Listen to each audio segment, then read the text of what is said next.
আসসালামু আলাইকুম প্রিয় ভিউয়ার্স, সবাই কেমন আছেন? আজকে আপনাদের সামনে লাইভে আসার উদ্দেশ্য হচ্ছে গিয়ে আপনাদের যারা এখন সৌদি আরব আছেন, নতুন আছেন, তাদের বিষয়ে কিছু কথা বলার জন্য। আমি দীর্ঘ ৪ বছর সৌদি আরব ছিলাম। কর্মজীবনে আমি সাপ্লাইয়ের ভিতরে ছিলাম আরকি। যাই হোক, সাপ্লাইয়ের মাধ্যমে ছিলাম ভাই, একদম বাজে অবস্থা ভাই।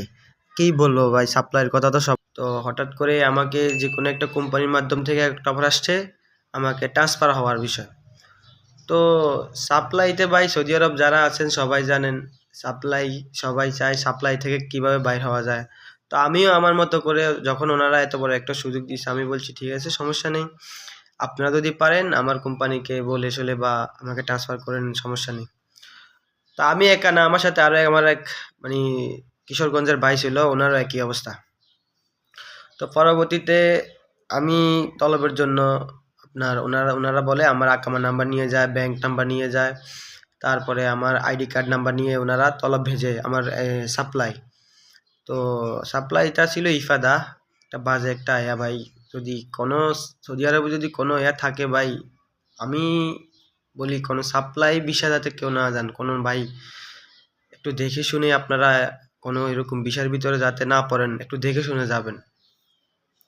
তো পরবর্তীতে আমি আমার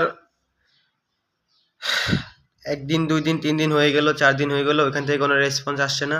হঠাৎ করে একদিন সকাল ১০টার সময় আমার মোবাইলে একটা মেসেজ আসলো, জাওয়াদাতের মেসেজ, যে আপনার আরবিতে একটা মেসেজ আসছে। তো পরবর্তীতে আমি তাৎক্ষণিকভাবে আমি ওটা ট্রান্সলেট এর ভিতরে গিয়ে ওখান থেকে আমি করে দেখি আমাকে ৬০ দিনের ভিতরে আপনার সৌদি আরব ত্যাগ করার কথা বলা হয়েছে ওইখানে। তো এটা শোনার পর হঠাৎ করে ভাই একটা ডিসিশন আসছে আপনার, আমি নিজেও হতভম্ব হয়ে গেছি। তো আমার তলবের আগে আমার কোম্পানি যে সাপ্লাইয়ের মাধ্যমে ছিলাম, ওরাও আমার প্রায় ৩ মাসে দীর্ঘ ৩ মাসের স্যালারি ভাই আপনার ১৩০০ টাকা বেসিক করে, আপনি ১,০০০ টাকা বেসিক করে ২০০ টাকা খানার ওভার টাইম মিলে আপনার ১৩০০ ১৪০০ ১৫০০ টাকা করে আমার প্রায় ৩৬০০ ৩৭০০ টাকা ভাই ওদের কাছে রয়ে গেছে। তো আমি অনেকবার রিকোয়েস্ট করছি যে আমার ওই টাকাটা দেওয়ার জন্য, পরে আমি বলছি আমার এক্সিটটা উঠানোর জন্য, ওরা উঠায় নাই। তো পরবর্তীতে ভাই আমি নিজের টাকা দিয়ে আমি বাড়ি থেকে টাকা নিয়ে আমি পরবর্তীতে সৌদি আরব আপনার নিজের বাড়ি থেকে টাকা টাকা পাঠানোর পর আমি ওইখান থেকে টিকিট কেটে নিজের টাকায় আসছি। তো আমার নতুন যারা ভাই আছেন তারা অবশ্যই, যদি এরকম কোনো চিন্তাভাবনা থাকে আপনাদের সৌদি আরবে যাওয়ার পরে ট্রান্সফার হওয়ার পরে, আসলে ভাই এরকম অনেক আছে ভাই যারা বিভিন্ন মানুষকে বলে হ্যাঁ ট্রান্সফার হয়ে যাবে, সমস্যা নেই। তো ভাই তারা একটু দেখে শুনে এসব দিক আগাবেন,